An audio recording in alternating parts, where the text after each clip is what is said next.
Nah, kalau tadi Bang Dik bercerita murid, bahkan guru mursyid, kok bisa terjebak di situ? Itu yang disebut oleh Imam Ibnu Ruslan. Apa kata beliau? Kulluka syirkun.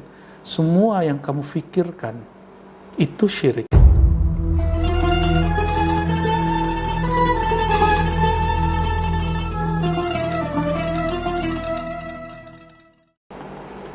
Tenang. Aku nggak ngerti pertanyaannya. Ya, jadi Buya, saya ingin bertanya Buya tentang A few moments later. tadi saya Yang itu aja Bang Dik. Ingin viral. ya ingin Itu bilang. penyakit hati. Oke, kita ulang.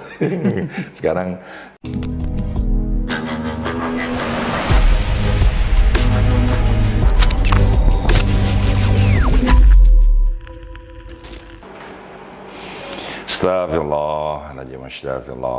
Astagfirullahaladzim. Bismillahirrahmanirrahim.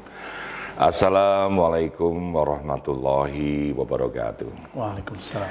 Segala puji bagi Allah Tuhan semesta alam yang menciptakan kerinduan karena kita jatuh cinta pada yang baik tentunya. Kita pasti rindu karena podcast Rumi Cafe ini lama sekali tidak berjumpa. Saat kita tidak berjumpa, kita saling memaafkan dan saling mendoakan. Siapa yang mengajarkan itu? Ya, benar. Baginda Nabi besar Muhammad SAW. Mudah-mudahan kita ini semuanya mendapatkan syafaat dari beliau. Dan sahabat, inilah saat yang kita nantikan perjumpaan kita dengan guru kita, Buya Ar-Razi Hasyim. Ya. Apa kabar Buya? Assalamualaikum warahmatullahi wabarakatuh. Waalaikumsalam warahmatullahi wabarakatuh. Baik. Teman-teman jangan lupa, ini kita sudah dapat baju yang luar biasa dari review. Buya juga begitu ya, Ref? Jadi kita tidak usah repot-repot kalau mau syuting ya, tapi jangan lupa kita dikasih dukungan, subscribe, share, like, and comment. Tema kita kali ini Buya sangat saya butuhkan karena lagi dekat begitu tanpa jarak dengan teman-teman sekitar, yaitu yang berjatuhan gugur di jalan Tuhan. Ya, sahabat Rumi Cafe, ada orang sadar dia sedang digoda oleh perempuan. Dia cepat-cepat sadar dan meninggalkannya. Ada yang sadar dengan kemewahan, keduniaan, jabatan. Tapi ada loh, ini sulit banget menerkanya. Apakah ini godaan atau ini emang naik kelas? Ketika dia dicoba dengan ilmu, apalagi ilmu agama. Bukan dia rendah hati, jadi merasa bahwa dia jauh lebih baik. Ngeri sekali nih Bu ya. Bahkan dia membandingkan dengan guru-gurunya. Guru malah nggak ada apa-apanya. Guru gua ini sekarang guru sejati. Ini model penyakit apa nih Bu ya, yang mengarah kepada spiritual, yang akut nih? Ya. Baik, bismillahirrahmanirrahim. Alhamdulillah wassalatu wassalamu ala rasulillah wa ba'du. Bang Dik dan sahabat-sahabat Rumi, penyakit hati itu sebenarnya hati tidak ada penyakit, tapi hati itu digurugoti oleh apa yang kita sebut dengan nafs, nafs jiwa. Imam Ghazali sangat concern dalam bab ini dan beliau ulama yang paling banyak membicarakan ini, sampai membicarakannya satu jilid besar untuk detail penyakitnya, lalu jilid yang kedua detail untuk mengobatinya. Buku apa itu Bu ya? Ihya Ulumuddin. Menghidupkan ilmu-ilmu keagamaan. Dan kitab ini 4 jilid. Memang Imam yang 3-4-nya? 1-2. Kan 1-2 penyakitnya, 2 obatnya, 3-4. Bukan, dia 3-4. 3 dan 4. 1 dan 2 lebih penyakit. Kepada akidah, lalu rahasia-rahasia syariat. Jadi orang beribadah itu kenapa tidak serius? Karena tidak mengerti rahasianya. Lalu setelah orang beribadah itu belum selesai, nanti ibadah itu akan dirusak. Apa yang merusak? Jiwa yang berpenyakit yang menggerogoti kolbu. Karena ini menggerogoti kolbu, baru disebut fi qulubihim maradun dalam Al-Quran. Di dalam kolbu mereka ada penyakit. Jadi kalau ada ilmu anatomi tubuh, ini ada anatomi diri manusia. hakikat manusia itu ada yang terdiri dari tubuh, ada yang disebut dengan jiwa, nafs, ada yang disebut dengan kolbu, ada yang disebut dengan ruh. Kolbu juga bisa dirusak. Apabila nafs si jiwa ini berpenyakit, dia akan menutup kolbu. Ini yang disebut dengan terhijab. Terhijab. Apa yang menutupinya adalah yang kita sering sebut dengan penyakit-penyakit hati itu. Penyakit hati lain dengan penyakit badan, Bang Dik, tapi ada kemiripan. Misalnya, Bang Dik kalau lagi sakit, badannya meriang, demam, lalu saya hidangkan makanan yang Bang Dik suka, itu Bang Dik nggak mau. Ya. Bang Dik sukanya apa? Mie ayam. Kayak mie ayam mulu. Mie ayam oke, karena mie ayam Bang Dik itu enak sekali. Itu saya hidangkan, Bang Dik pasti nggak mau makan. Kenapa? Ya, betul. Badannya sakit. Zikir, sholat, sholawat, riyadhah, mujahadah itu makanan kolbu. Tapi ketika dihidangkan kepada kolbu yang berpenyakit, dia nggak akan mau. Dia akan muntah-muntah. Sama halnya seperti itu. Jadi cara cek tubuh kita, diri kita ada sesuatu, ya coba suruh dia silaturahim, dia mau nggak? Maukah dia duduk bersama kawan-kawannya? Maukah dia merendahkan sedikit egonya? Ya Allah. Maukah dia merendahkan ego itu bisa dengan berarti menghadiri majelis kawannya. Oke, sebentar dulu, ini menarik sekali sahabat, karena ini di dalam keseharian kita terjadi. Tadi Buya mengatakan, coba cek apakah dia mau bersilaturahim kepada kita. Atau kita juga mau nggak? Mau nggak kita bersilaturahim kepada dia? Ternyata ada orang selalu menghitung, Buya, apa untungnya aku main sama dia. Ya. Gimana, Buya? Itu abna'ud dunya, kata Imam Ghazali. Itu orang bukan yang terlahir untuk dunia, untuk akhirat, tapi dia anak dunia. Dia disebut abna'ud dunya, orang cinta dunia. Orang cinta dunia. Buya, sebelum kita masuk ke penyakit-penyakit, Buya. Tadi Buya bilang, kenapa ada orang sholat tidak serius? Karena dia tidak tahu rahasianya. Ini menarik sekali. Pelan-pelan ya, Buya. Gimana kalau kita mulai dari wudu dulu lah sebentar. Yang simpel-simpel aja.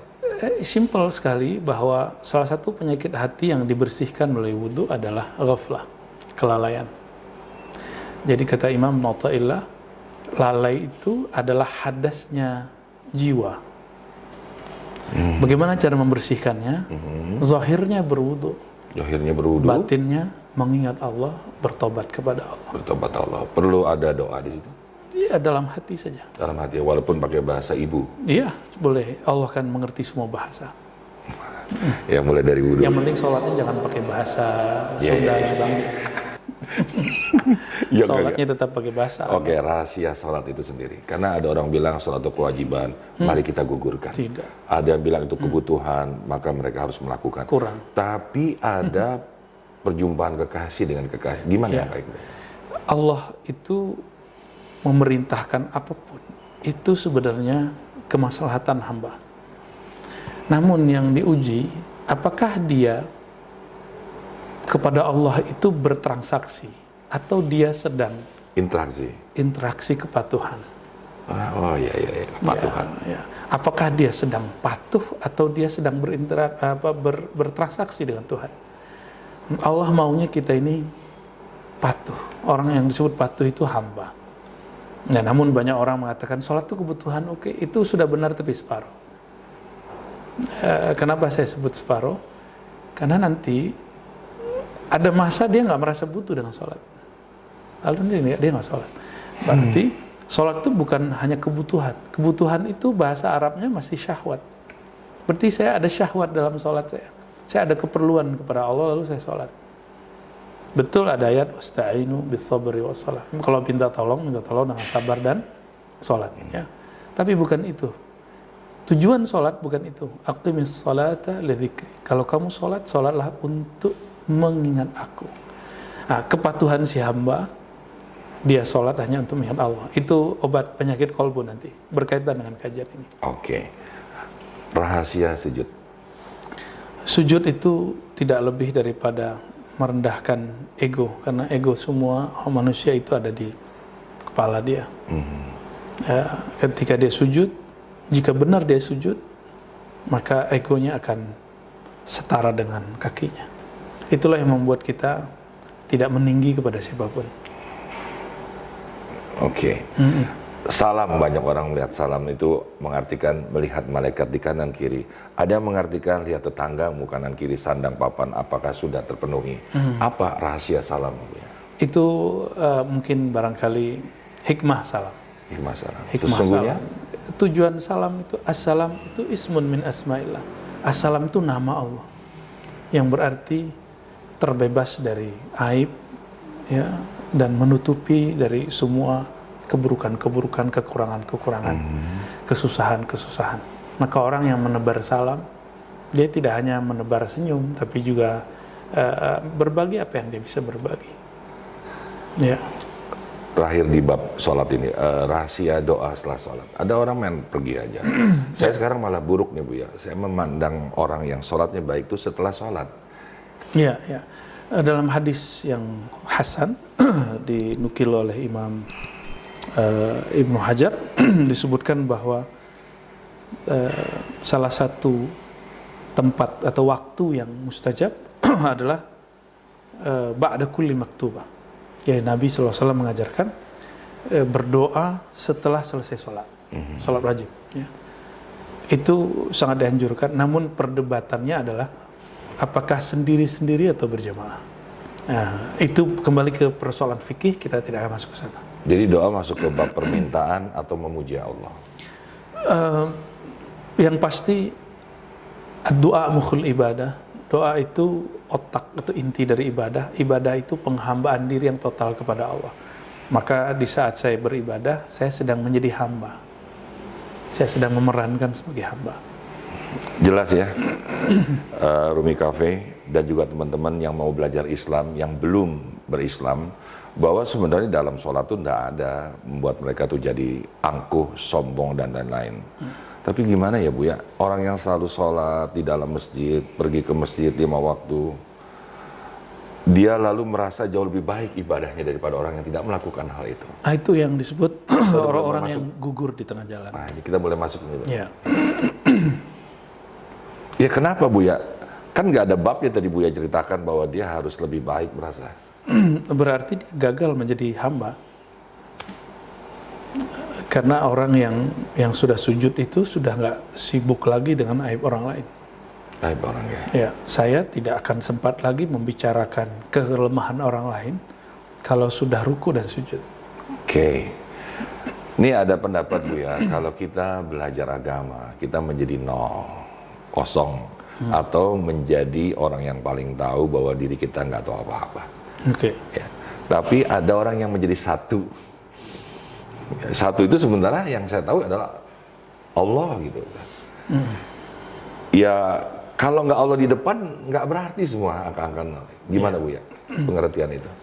Itu mungkin salah satu cara untuk menemukan ketawaduan ya. Bahwa kita ini nol, yang esa itu hanya Allah, yang hebat itu hanya Allah. Maka apabila seseorang menolkan dirinya, jika nolnya tambah banyak, maka nilai dia tambah besar. Karena di depannya pasti satu. Kalau dia baru satu menolkan dirinya, nilai dia baru 10.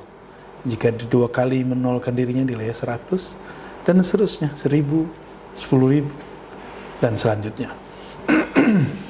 Dan itu tidak mungkin kecuali dengan cara mengobati penyakit-penyakit jiwa, penyakit-penyakit diri, penyakit-penyakit kolbu ya.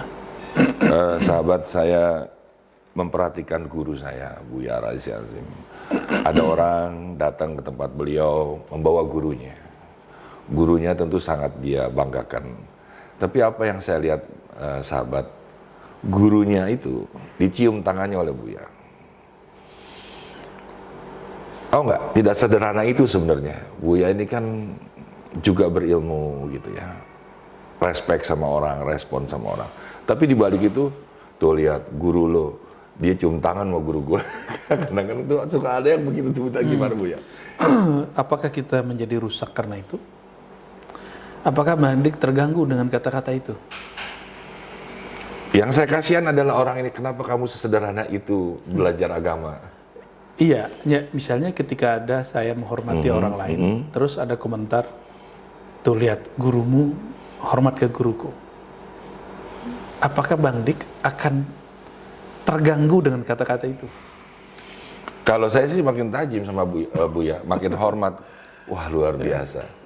Tapi ya biar para pemirsa dari Rumi Cafe ini bisa melihat apa sebenarnya dari butiran hikmah di situ, Buya. Imam Sya'rani, imam yang paling bagus menurut saya menceritakan tentang tawadhu baginda Rasulullah SAW. Baginda Rasulullah SAW itu, kata beliau, aksarun nas tawadu'an, asyaddun nas tawadu'an. Sosok yang paling merendah.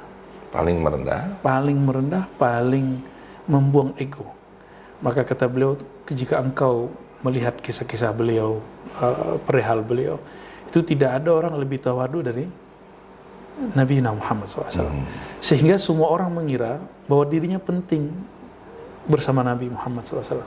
Sehingga ada seorang sahabat yang baru masuk Islam mengatakan, wahai Rasulullah, apakah aku sahabat yang paling kau suka? Jadi ada sahabat yang merasa dirinya penting. Ya, penting terus. Karena orang ini bertanya, Nabi orangnya jujur.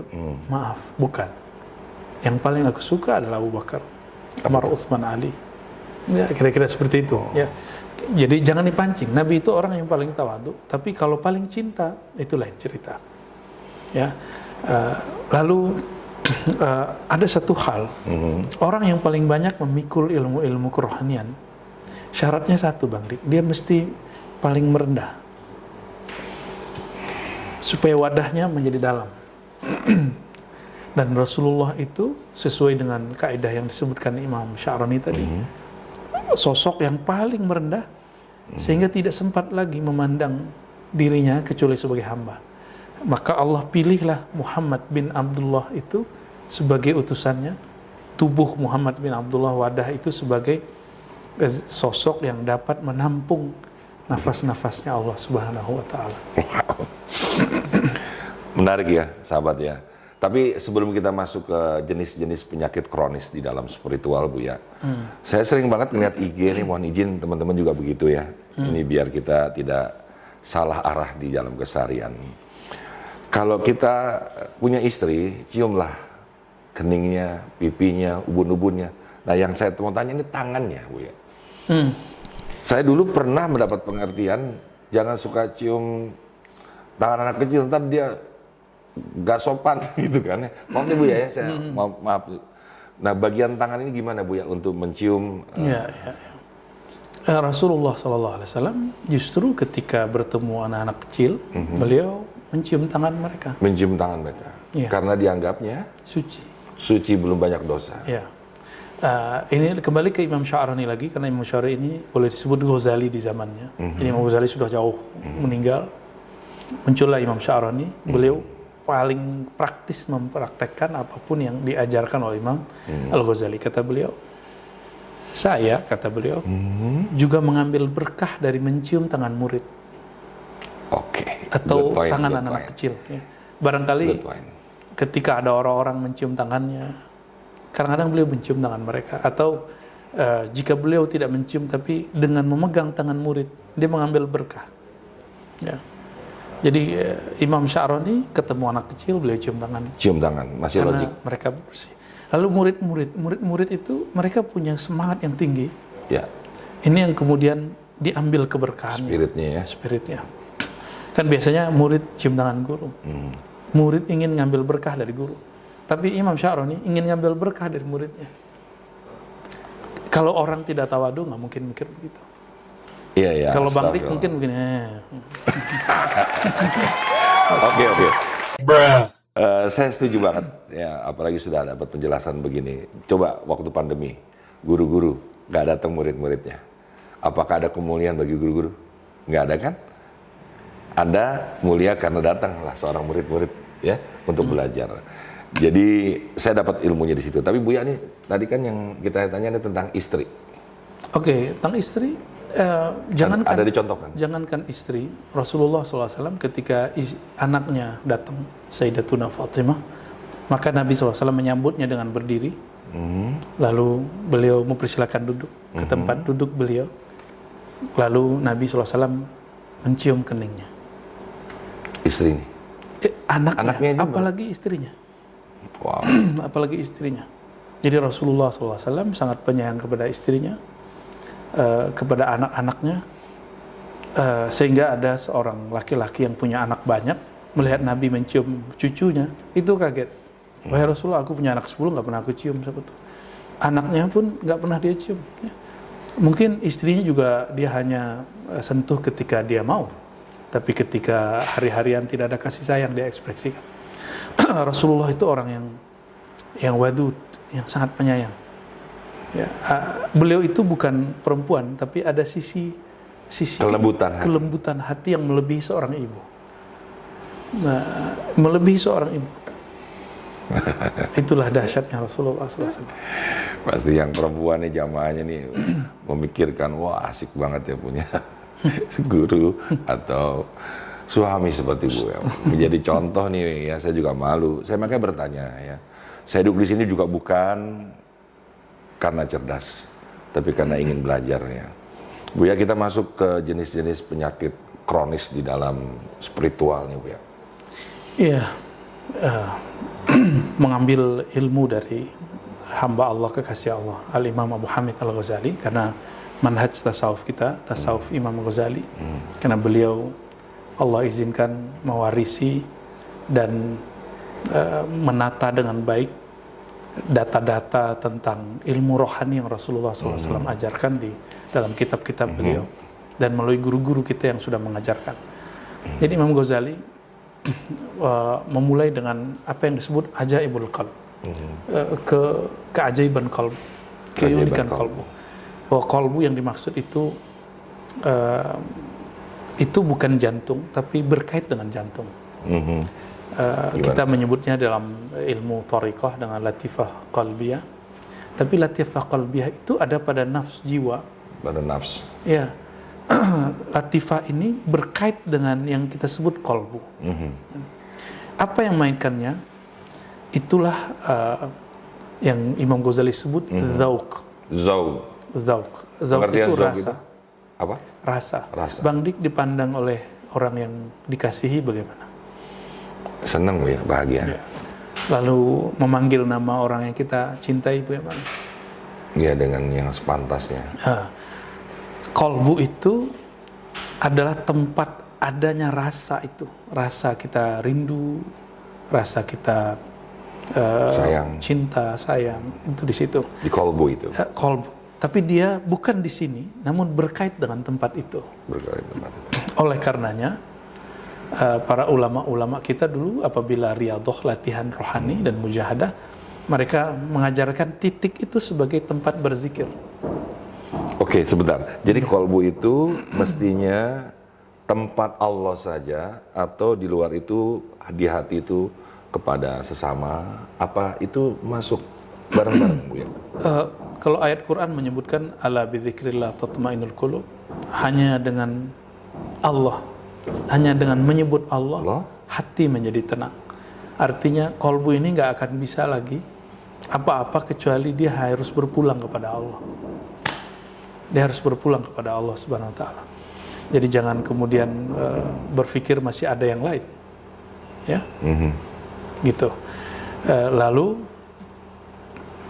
yang mengganggu dia apa? Ini yang kita sebut nafs. Satu lapisan dalam diri kita yang disebut jiwa. Jiwa inilah yang berpenyakit. Itu yang tadi Buya bilang akan menutupi qalbu. Dia itu qalbu. Contoh paling sederhana.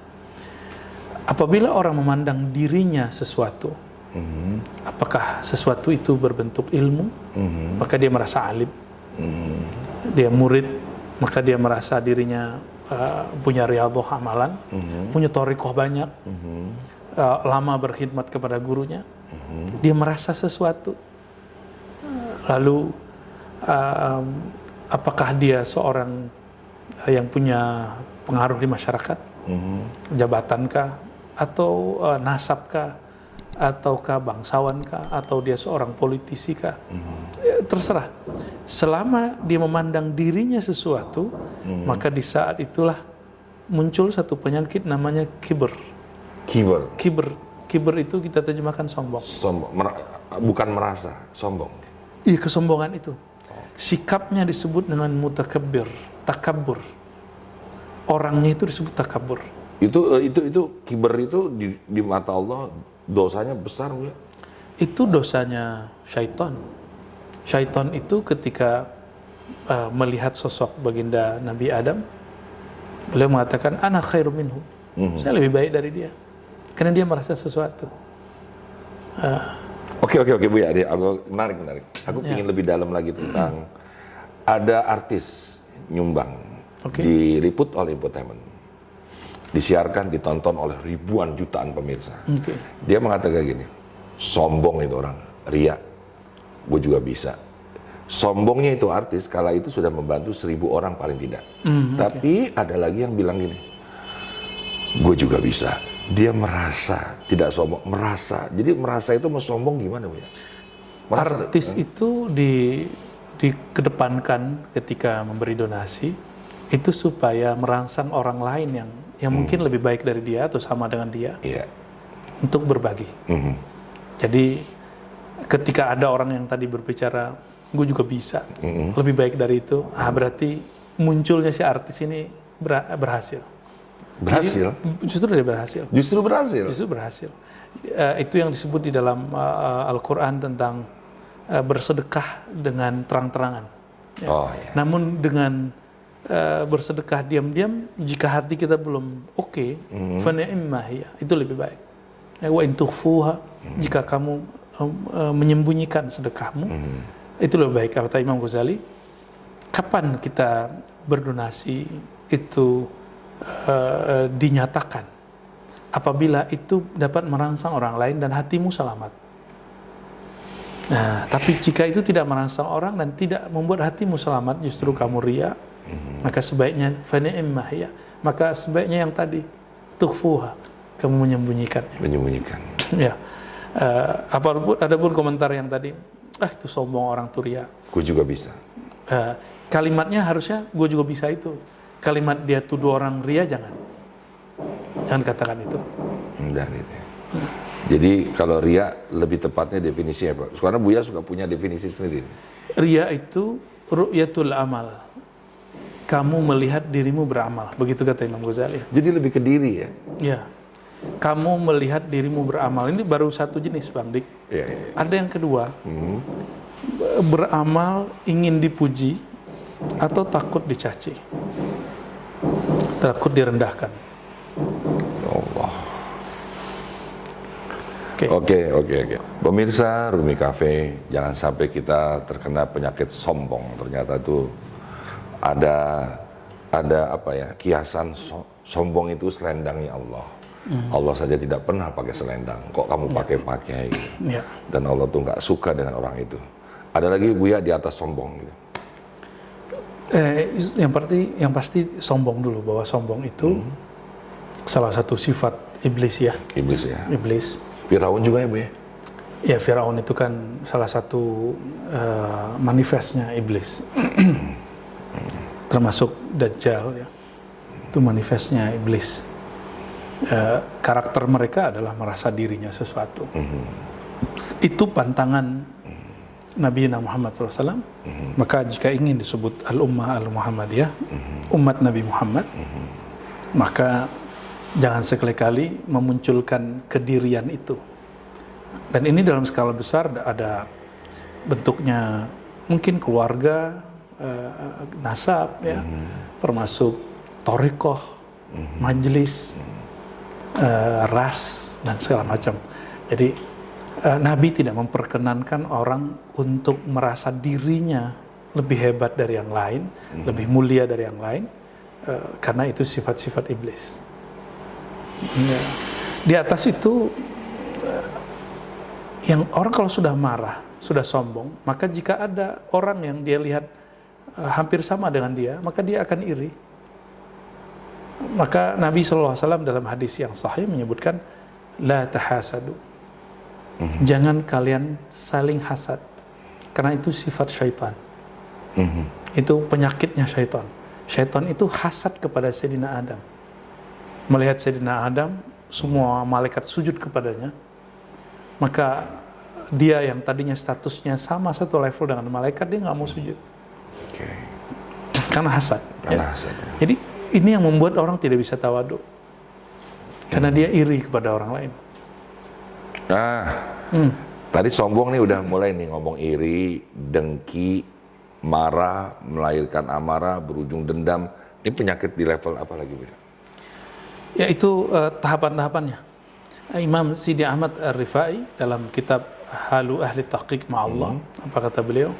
Ada hadis ya, la tahasadu, jangan hasad. Ini sifat syaitan. Berarti Nabi melarang jadi syaitan. Karena syayatinul insi, syaitannya manusia ini lebih bahaya daripada syaitannya jin. Karena syaitan manusia, jika dia punya punya sosial media, dia bisa mempengaruhi orang lain. Wah, itu yang berbahaya. Lalu wala tabaghadu, jangan kamu saling marah. Marah itu bukan penyakit syaitan ya, tapi penyakit nafsiyah. Nafsiyah ya. Jiwa. Jiwa. Ini yang dimanfaatkan oleh syaitan. Padahal marah itu adalah tentaranya kita. Jadi kita ini punya perangkat untuk berjuang. Untuk berjuang. Itu namanya emosi.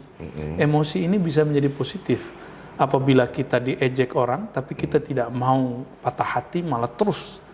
Maka kemarahannya menjadi kemarahan yang mahmud, kemarahan yang terpuji. Ada kemarahan yang mazmum, kemarahan yang tercela. Nah, kita pilih marah yang mana? Kalau kemarahan yang tercela itu nafsiyah. Nafsiyahnya masih disebut nafs ammarah, jiwa yang menyuruh kepada keburukan. Sedangkan jika dia marahnya positif, itulah marahnya para nabi. Mereka marah positif, kecuali nabi-nabi tertentu yang kemudian tugasnya berakhir karena dia marah. Disebut nafs mutmainnah, jiwa yang tenang. Jiwa yang tenang. Jadi marah itu perlu, Bang. Kita perlu ada harga diri. Karena marah itu alamiah ya sebenarnya. Iya. Tinggal. Itu alamiahnya jiwa, bukan alamiahnya syaitan. Oh. Ya. Alamiahnya jiwa. Jadi kita juga sebagai sahabat, pasangan, harap maklum. Harap maklum. Betul, bahwa kita ada sifat tersinggung. Tapi jadikan sifat tersinggung itu menjadi positif. Tersinggung itu muncul dari sifat sensitif. Kolbu dengan jiwa itu sangat rapat sekali. Pembatas hijabnya tipis sekali. Jika orang mampu mengelolanya dengan baik, dia akan menjadi orang yang peka. Bukan jadi orang yang kemudian tersinggung karena dirinya, tapi jadi peka ya. Merasakan yang dirasakan orang lain. Wah, jadi ingat itu ya, pepatah yang mengatakan siapa orang yang miskin hidup di dunia itu, dia adalah orang yang melihat dengan kasat mata, tapi tidak bisa merasakan penderitaan orang lain. Itu Bang Dik. Penderitaan itu tidak hanya urusan duit, Bang Dik. Ketika Bang Dik misalnya diomongin tidak baik oleh orang lain, lalu saya melihat dan saya menaruh diri di posisi Bang Dik, nggak enak loh, nggak nyaman loh, kita dibicarain orang. Kondisi ini yang disebut dengan tadi hati yang lembut, riqqatul qalb. Lawannya qaswatul qalb, kolbu yang keras. Itu masuk dengan respect gitu orang. Ya. Jadi satu penyakit kolbu karena orang iri dan dengki itu adalah keras hati. Keras hati ini itu bisa diobati dengan cara berzikir atau bersilaturahim, lalu melihat seandainya saya mengalami yang dialami orang itu bagaimana. Ya, misalnya ada orang Bang Dik mengalami suatu peristiwa yang tidak enak, lalu dibicarakan banyak orang, lalu kita taruh posisi kita di situ, nyaman nggak? Maka jangan pernah bicarakan keburukan orang lain. Di situ cara mengelola kalbunya. Itu yang kemarin kita belajar ya. Ya. Istirahatkan jiwamu. Betul. Jangan masuk ke ranah kehidupan orang lain. Buya, nih kita ngaku aja lah, kita dulu pernah muda, Buya. Buya mungkin apalagi jago silat. Ya. Silat lidah. Buya mungkin gampang marah, temperamen, cepat respon. Ada orang mengatakan kalau masih sifat sih bisa kita rubah, tapi kalau sudah watak nih. Nah, jangan-jangan ilmu yang tadi Buya barusan tuh zikir, ibadah itu bisa merubah, memecah watak atau Emang Bang Dik lahir sudah pemarah? belum ya? Lahirnya udah bisa silat belum? Belum ya. Udah bisa ngomong? Itu semua dibentuk oleh kondisi. Maka untuk mengeluarkan seseorang dari kondisi itu perlu namanya mujahadah, usaha keras. Jadi nggak ada orang terlahir dengan karakter tertentu. Itu dibentuk oleh kondisi. Oh, jadi nggak nyalain takdir dia sebagai sosok yang pemarah gitu, enggak ya? Enggak. Ya mungkin karena orang sekitar dia pemarah. Anak-anak itu kan dia melihat cara marah orang tuanya, cara bersikapnya, itu yang dia tiru. Jadi bukan berarti dia terlahir bisa apa-apa, enggak. Jadi bukan alasan untuk berubah. Nah itu yang disebut oleh Nabi, siapa yang berpuasa dengan penuh ketulusan, iman dan ihtisaban, maka dia lahir, dia meninggal ke Ramadan seperti terlahir kembali. Artinya sifat dia akan kembali seperti dia baru lahir dulu. Dia nggak akan pemarah. Salah satu obat orang emosi kan berpuasa, Bang Dik. Karena di hadis itu dikatakan, fa insa bahu ahadun, jika ada orang mencaci maki dia, falyakul inni shaim. Katakan bahwa aku sedang menahan diriku. Bahasa Arabnya saum, puasa. Puasa itu bahasa lama Sanskerta, berarti menahan diri dari sifat yang negatif untuk mendekat kepada yang esa, puasa, esa. Ya. Nah, jadi ketika saya berpuasa, hari ini orientasi orang berpuasa masih pahala. Kenapa kita tidak kembalikan ke mana asli yang Nabi ajarkan itu? Dan barangkali yang menyebut istilah puasa itu dulu mungkin juga seorang Nabi. Ya, karena puasa berarti taqarrub ilallah, mendekatkan diri kepada Allah dengan meninggalkan karakter-karakter yang buruk. Jadi cara paling gampang mengobati penyakit emosi, penyakit iri dan dengki itu puasa. Bayangkan Bang Dik, orang makan depan kita nggak minat. Padahal boleh loh kita minta. Ya. Apalagi jika hal itu haram, saya pasti nggak mau. Halal pun saya nggak minat. Jadi orang-orang yang berpuasa itu telah mengobati jiwanya dua sekaligus, emosinya dan sifat iri dengkinya. Itu sebabnya Allah sangat cinta dengan orang yang berpuasa. Tapi bukan berpuasa dalam pengertian hari ini orang berpuasa untuk kanuragan, supaya naik pangkat. Saya bertemu banyak orang puasa Daud, pejabat-pejabat, supaya pangkatnya tambah naik. Sayang ya. Ya, ada yang bukan nggak berpuasa. boleh ya, tapi sayang. Boleh. Tapi puasa dia hanya sampai di dunia. Yes. Nggak sampai tembus ke alam sana. Dia nggak akan mengundang cintanya Allah. Dia mungkin akan mengundang cintanya makhluk sehingga dia gampang dipromosikan. Ya, tapi dia tidak akan mengundang cintanya Allah. Kapan lagi kita cari perhatian Allah? Cari perhatian makhluk itu sudah cukup melelahkan. Sehingga ada ungkapan ridwan nas ghayatun la tudrab, itu sering saya sampaikan. Sayangnya manusia, ridhonya manusia itu ujung tujuan visi yang mustahil dicapai. Orang ini senang, pasti yang lain nggak senang. Maka Bang Dik, kita nggak perlu kemudian mencari kesenangan, keridhaan orang. Cukup cari saja keridhaan Allah. Itulah ikhlas sejati. Sedangkan mencari ridho manusia, itulah riya sejati.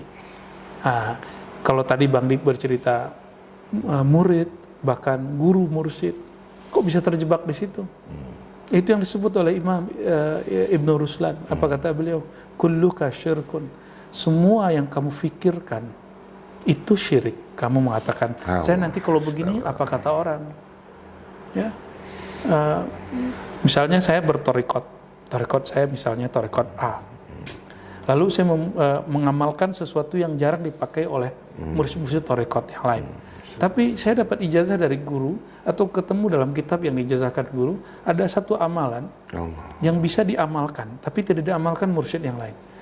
Nanti kalau kita buat, nanti murid-muridnya ngomong, nanti apa kata majelis sebelah, apa kata zawiyah yang lain, apa kata orang, apa kata mursyid. Kalimat seperti ini akan menguji ketulusan seseorang dalam mengamalkan ilmunya. Apa kata orang itu, Bang Dik? Ini yang membuat seseorang akan jauh daripada tajdid. Tajdid itu pembaharuan. Ya, sederhana sih. Wow, ya ini saya mesti ngomongin lagi sedikit lah, karena tuh tadi ada terbesit, tapi itu berat banget sebenarnya maknanya. Ketika semua generasi yang kekinian pingin menjadi YouTuber, ya jarang sekali pingin jadi kekasih Allah, pingin jadi YouTuber. Terbesit aja sedikit, kata Buya, itu agar kau bisa mempengaruhi orang. Waduh, apalagi Tuhan kamu bernama viral. Duh, maafinlah program ini ya. Rumi Cafe ini kalau ada niatan begitu, enggak begitu. Karena saran, kritik itu penting buat kita ya, Bu ya, biar kita jauh lebih baik lagi. Apa tema-tema yang akan diambil, mungkin kita terlalu terbang. Silakan dikritik biar kita kembali lagi ke bumi, ya. Ya. Buya, saya ingin bertanya, Buya, tentang A few moments later. tadi saya Yang itu aja, Bang Dik. Ingin viral. ya ingin Itu bilang. penyakit hati. Oke, kita ulang. Sekarang karena ini kebutuhannya adalah kamu juga nonton dari YouTube kan, makanya kita kuatkan lagi di masalah Tuhanku bernama viral. Ya, viral itu kan bahasa kita viral, Bang. Ya. Berarti kemasyhuran, Kemasyhuran. popularitas. Di dalam hikam itu ada kalimat, ada guru saya yang baca udfun, ada guru saya baca idfin atau udfun wujudaka fi ardil khumul. Benamkanlah eksistensimu terlebih dahulu di dalam tanah yang khumul, ya, yang hitam, yang subur, benamkanlah. ya.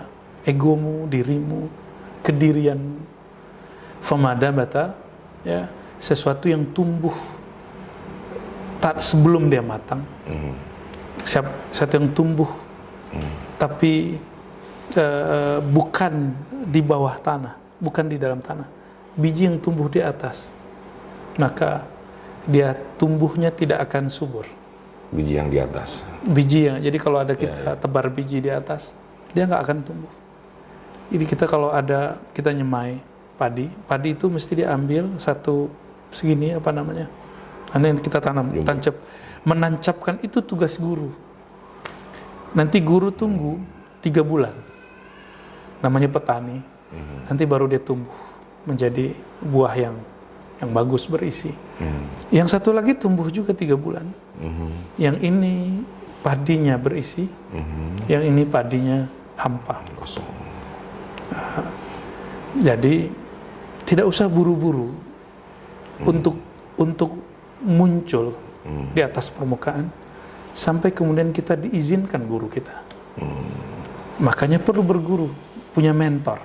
Punya mentor. Dalam ilmu apapun, apa yang kita bicarakan dalam di dunia nyata, sebaiknya itu ada yang mementori. Belajar tanpa guru sama dengan Ya, belajar kepada syaitan, gurunya syaitan.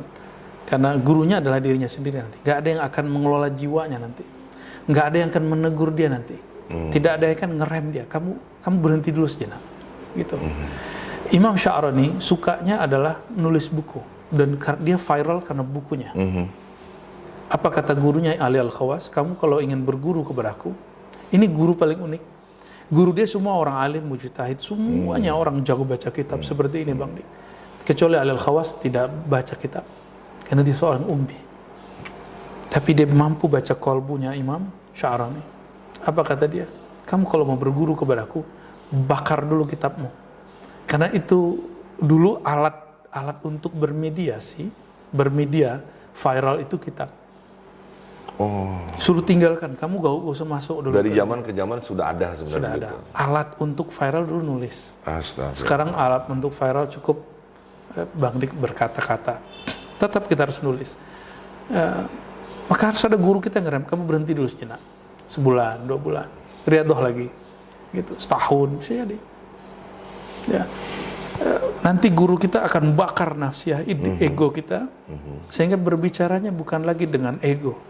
Berbicaranya sudah dengan si kolbu tadi. Itu yang dilakukan Imam Ghazali. 10 tahun dia uzlah.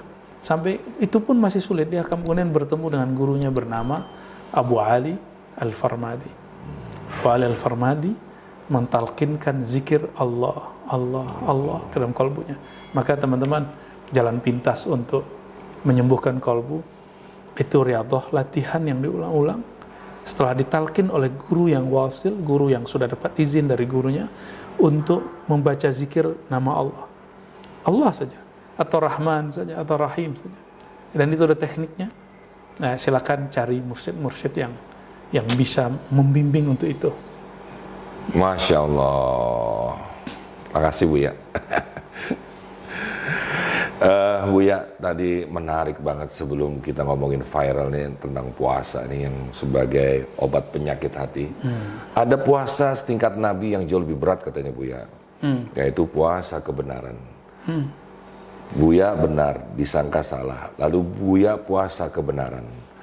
Lalu Buya berdoa, maka Allah yang Maha Benar akan menyelinap sebagai kebenaran yang absolut. Kata-katanya benar, pandangannya benar, telinganya benar. Tapi orang pada sibuk untuk menjelaskan siapa dirinya. Nah, puasa kebenarannya apalagi? Ini istilahnya Bang Dik ya. Iya, istilah Tuhan ya, tapi apa? Puasa kebenaran. Ya, orang berpuasa itu, puasa berarti menahan.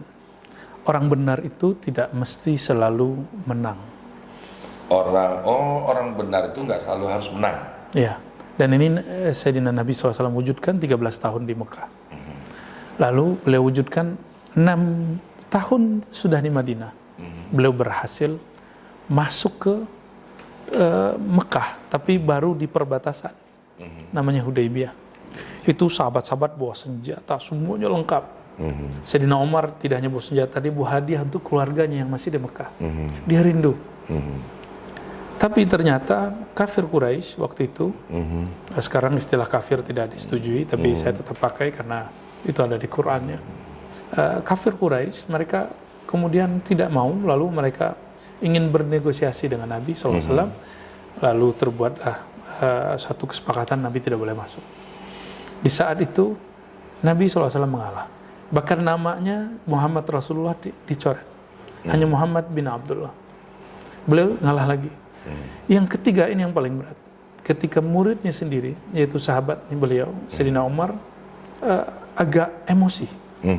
Lalu membentak baginda Rasulullah SAW dan mengatakan, emang kamu beneran Rasul?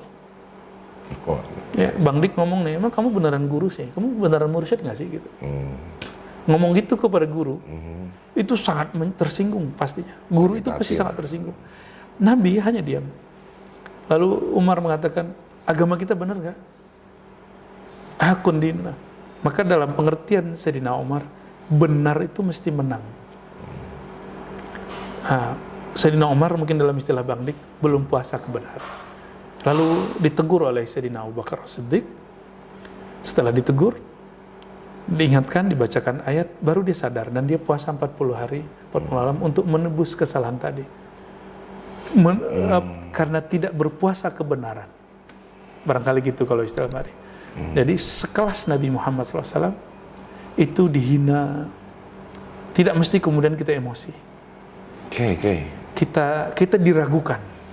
Sayyidina Umar meragukan beliau sebagai Rasul, meragukan kebenaran risalah beliau. Nabi Muhammad SAW tidak tersinggung, mendiamkannya, bahkan kemudian mendoakan kebaikan bagi Sayyidina Umar. Beliau tidak mau Sayyidina Umar gugur. Nah, ini poin penting Bang Dik. Guru yang baik, dia tidak senang ketika ada orang gugur. Tidak senang ketika ada orang? Ada orang-orang yang emosi ini berguguran. Berguguran. Yang tadi Bang Dik ulang mulai di awal. Justru pendidikan rohaninya Umar diserahkan kepada Abu Bakar. Abu Bakar lah yang menyentuh Umar. Ya. Sehingga Umar kemudian mau menebus kesalahannya. Dia tidak tidur malam hari selama 40 hari dan tidak makan di siang hari. Dia berpuasa tiap hari. Sayyidina Umar ingin mengikuti puasa kebenarannya baginda Rasulullah SAW. Lalu barulah di tahun berikutnya mereka berhasil masuk ke Mekah untuk umrah. Dan 2 tahun setelah itu, jadi dari tahun 6 berarti tahun 8 Mekah ditaklukkan. Itu keberkahan puasa kebenaran. Jadi tidak mesti orang yang benar itu selalu menang, langsung menang. Ya. Insya Allah. Buya tolong jelasin, karena saya sangat senang sekali dengan surat ini. Bismillah. Inna atoina kal kausar fasoli li robbika wanhar inna sanaka wal abtar. Kau telah kuberikan begitu nikmat yang banyak, maka berkurbanlah dan sholatlah. Ini yang terakhir ini. Saya ingin Buya ceritain sedikit tentang riwayat surat yang pendek ini. Siapa yang membencimu? Ini pentingnya. Dia yang terputus. Jelasin ini Buya, ini sebenarnya peristiwa apa dengan tema kita ini? Itu ayat paling pendek di dalam Al-Quran, surat paling pendek dalam Al-Quran. Dan kalau bagi ulama yang memahami huruf Qaf tidak ada di dalamnya. Jadi? Itu nanti ada rahasianya Bang. Lalu ayat itu berbicara tentang orang-orang yang memusuhi baginda Rasulullah SAW. Mulai dari periode Mekah, Abu Jahal, Abu Lahab, sampai periode Madinah, orang-orang kafir atau musyrikin atau ahlul kitab. Inna syani'aka huwal abtar. Justru orang yang membencimu lah, yang memurkaimu lah, yang menyakitimu lah, mereka abtar, mereka terputus. Mereka terputus daripada jalan rahmat, mereka terputus daripada kemenangan. Dan itu terbukti Nabi Muhammad SAW, beliau mau menahan diri, sampai kemudian idza jaa nasrullah wal fath, datang bantuan dari Allah dan kemenangan itu sendiri. Jadi itu bercerita tentang proses beliau dari awal sampai akhir. Sebenarnya udah jelas ya Bu ya, dari contoh Nabi itu ya, ngapain kita dibenci. Maka oleh ulama kita, siapapun yang mewarisi ilmu baginda Rasulullah SAW pasti ada yang benci, pasti ada yang memusuhi. Maka dulu guru-guru kita mengatakan, kamu kalau mengemban ilmu ini akan dimusuhi ribuan siddiqin, ribuan orang yang terlihatnya soleh dan benar gitu. Alf sadiqin apa siddiqin saya lupa. Ya. Orang yang kelihatan soleh itu awalnya memusuhi dia, tapi tenang lama-lama mereka akan ikut. Ya. Ini bukan cocok logi ya Bu ya, mohon izin. Jadi saya pernah dapat pelajaran di satu majelis. Hanya Allah yang hadir, hanya Allah yang satu, hanya Allah yang esa. Kita ini ba, ibarat huruf ba, perahu titik di bawah. Ya jelaslah kita ini siapa, terombang ambing, pasang surut air laut, gitu ya, kehidupan. Maka teruslah berjalan menjadi tak, titik di atas. Dengan iman dan akhlak mulailah kita berlayar. Lalu kita menempuh huruf sya. Ada Allah, ada baginda, dan ada hamba. Sa. Ya. Bisa dilanjut Bu ya. Memang kita ini harus mengucapkan apapun dengan basmalah. Kita butuh bersama dengan Allah. Tapi karena tiba-tiba kalau kita sudah di ujung pencapaian, kita lupa semua itu tuh Bu ya. Gimana Bu ya dengan pendapat itu? Tentu. Aku nggak ngerti pertanyaannya. Ya, jadi yang saya tanyakan Rumi Cafe ini dengan ilmu huruf-huruf gitu loh. Ya, huruf-huruf alif, ba gitu. Oke. Itu mungkin cara orang untuk membuat analogi terhadap cara memulai dan cara menjalani. Boleh-boleh aja, tapi kalau kita mengikuti Al-Qur'annya, semua Al-Quran, jadi nggak usah paham artinya dulu Bang Dik. Semua surat selain Taubah dimulai dengan apa? Bismillah. Maka jika memulai sesuatu, mulailah dengan nama Allah. Bersama dengan Allah. Ya Maha Pengasih, Maha Penyayang. Huruf ba itu ada maknanya isti'anah, memohon bantuan. Ba itu juga berarti kita menyandarkan diri kepadanya, totally menyandarkan diri. Itu yang disebut dalam Al-Quran, wa idza azamta fatawakkal 'ala Allah. Jika kamu punya azam, punya tekad, maka berserah dirilah kepada Allah. Itulah kandungan huruf ba. Itulah Bismillahirrahmanirrahim. Ya. Dan Bang Dik coba lihat penulisan hijaiyah alif bata. Itu kan alif di depan. Dan ini alif itu Jadi hilang. Disyaratkan dengan bab ahad. Ketika ditulis bismillah, baknya alifnya tetap di depan. Seharusnya secara khat itu ba lebih awal lalu alif. Bismi. Inilah ilham yang diberikan Allah kepada Sayyidina Ali. Lalu diajarkan kepada Abdul Aswad Ad-Duali bagaimana adab menulis. Jadi menulis huruf pun ada adabnya, apalagi melafazkan satu kata. Semuanya dimulai dengan Allah dan diakhiri juga kembali kepada Allah Subhanahu wa taala. Innalillahi wa inna ilaihi raji'un. Oke, Buya, pemirsa Rumi Cafe, sebelum kita minta doa obat-obatnya nih, saya juga ingin bertanya, Buya. Ya, tadi kan saya udah bilang, saya ini seperti huruf ba, terombang-ambing pasang surut air laut kehidupan. Ini gimana dengan orang yang memimpin pesantren, ya, dia jago penghafis Quran, dia udah di ujung-ujungnya ilmu pengetahuan, Buya, kok tiba-tiba dia gugur di situ, Buya? Ya, apa yang salah tuh, Buya? Kan tinggal tidak ada jaminan saya ini ngurus pesantren, saya ini dapat ijazah tarekat, mimpin tarekat, mimpin majelis, hafiz Quran tuh nggak ada jaminan, Bang. Nggak ada jaminan. Nggak ada jaminan. Selama masih ada satu noda nafsiyah nempel di kolbu, itu punya potensi gugur.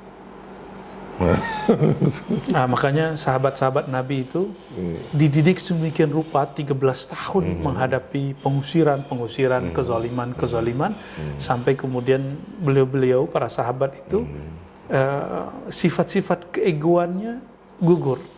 Sifat-sifat buasnya gugur, sifat-sifat tamaknya gugur. Lalu baru Rasulullah wafat. Baru kemenangan terjadi dan Rasulullah kemudian meninggalkan mereka. Ya, bayangkan kalau orang semuanya tidak ada yang membimbing selevel Umar di tahun ke-6 Hijriah. Itu ke-6 Hijriah beliau hijrah bersama baginda Rasulullah SAW. Kalau tidak ada yang menegur, membimbing, ya, maka walaupun Bang Dik hafiz Quran, Bang Dik ini misalnya pimpinan pesantren atau bahkan seorang mursyid, mesti di atasnya ada mursyid lagi. Mesti ada guru, di atas langit ada langit, Bang Dik. Kita ini bukan orang yang sempurna. Jadi kenapa orang itu berguguran? Karena dia sendiri. Dia tidak berjamaah. Maka dalam hadis yang sahih dikatakan, kulluhum finnar, ya, semuanya akan terjebak masuk neraka illal jamaah, kecuali orang yang berjamaah. Orang berjamaah itu menghancurkan egonya. Ya. Alhamdulillah. Tidak cukup bertarekat. Tidak cukup, ya. Mesti berjamaah. Rumi Cafe ini khusus buat saya pribadi. Anda tahu sendiri nama saya Dik doang, gak ada yang lain. Ya.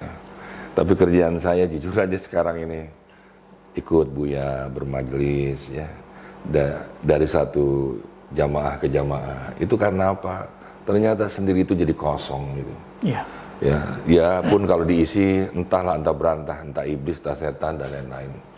Jadi kemarin kan ada yang datang ke rumah saya kan, dia tidak punya guru, dia belajar sendiri. Dia diperlihatkan dengan kemampuan mimpi-mimpinya. Saya bilang, kamu orang baik, kamu sedang dimainkan oleh orang-orang iblis dan lain-lain, diberikan pengaruh. Jadi Buya, kasih kita obat penawar kesombongan, keangkuhan, keterjebakan kita, kejatuhan kita ketika kita sudah bersamanya basmalah. Ya, man laisa lahu syekh fala yuflih abadan. Begitu kata Imam Suhrawardi. Siapa yang tidak punya guru yang dia contoh, sosok yang dia panuti, yang akan membimbing dia, la yuflih abadan, tidak akan pernah sukses sama sekali sampai ujung perjalanan dia. Maka jalannya dia mesti salah dan keliru. Dia mesti pernah salah dan ditegur oleh gurunya. Mau nggak ditegur, Bang Dik? Orang yang nggak merasa salah nggak akan, yang merasa selalu benar nggak mau ditegur. Yang selalu merasa benar tidak ingin ditegur. Malah dia tersinggung ketika ditegur. Nah, teguran itu makanya saya ketika ada orang yang mencaci maki, menjelek-jelekan, dan kita tidak mau berdebat dengan mereka, dalam hati saya cuma katakan, ya Allah, mungkin itu salah satu pesanmu, pesan melalui orang itu. Dan ilmu itu kita ambil dari Imam Ghazali. Imam Ghazali mengatakan, jika kamu tidak melihat dari gurumu atau tidak berguru, tidak ada teman yang mengingatkan, tidak ada sahabat yang mengingatkan, maka lihatlah musuhmu. Jika ada musuhmu menegurmu atau membuka aibmu, sebenarnya itu cara Allah menunjukkan aibmu.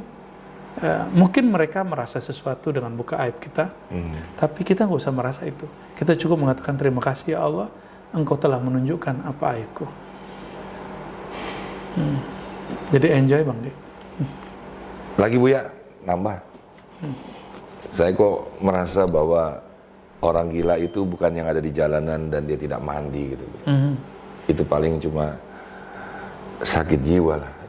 Jiwanya sakit sehingga tidak terkontrol untuk mandi dan lain-lain, tidak dirawat oleh keluarga. Malah saya melihat orang gila itu orang yang susah dikritik, dikasih tahu, dibilangin, merasa paling benar. Akhirnya kita sendiri yang termakan, aduh kita ini ibadah jadi merasa lebih baik dari dia. Ya, ini gimana Bu ya? Kan teman-teman suka bikin YouTube kan, bikin IG kan, TikTok kan, terus tiba-tiba ada yang nggak suka ngeritik, kok marah gitu loh. Jadi sebaiknya gimana kita memposisikan diri kita nih Kak di tengah orang yang gampang berkomen, gampang ngeritik, gampang mencaci maki. Gimana kita sebagai seorang hamba? Siapapun dia, termasuk saya sendiri, apakah kita hidup itu bergaya atau membuat status untuk membuat orang kagum, lalu mereka kasih like, supaya tidak ada yang mencaci atau terlihat sempurna, atau yang lain? Kita mempublish diri tujuannya untuk menunjukkan kesempurnaan diri. Nggak akan mungkin. Kalau ingin masuk ke dunia seperti itu Bang Dik, viralkanlah yang maha viral, tunjukkanlah kesempurnaan yang maha sempurna, tunjukkanlah kebaikan orang terbaik di alam semesta, ceritakan orang-orang yang terbaik di alam semesta, tidak usah ceritakan diri ya.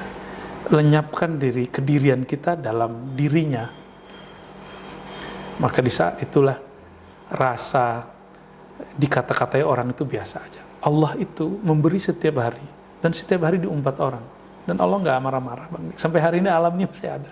Justru yang merusak alam ini kita juga. Allah itu setiap hari memberi rezeki, dan setiap hari orang-orang itu tidak mensyukuri dan tidak berterima kasih, dan Allah masih memberi.